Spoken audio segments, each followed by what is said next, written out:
பிள்ளைகளை குட்டி குட்டி தம்பிகளை இயேசு நம்மை நேசிக்கிறார்.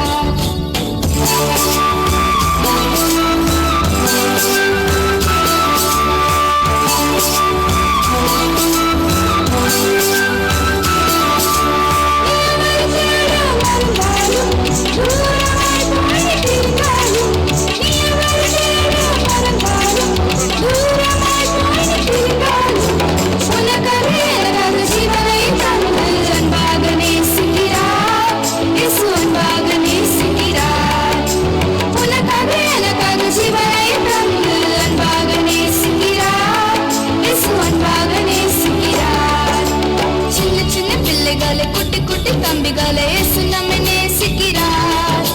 சின்ன சின்ன பிள்ளைகளை குட்டி குட்டி தம்பிகளை இயேசு நம்மை நேசிக்கிறார். சின்ன சின்ன பிள்ளைகளை குட்டி குட்டி தம்பிகளை இயேசு நம்மை நேசிக்கிறார். சின்ன சின்ன பிள்ளைகளை குட்டி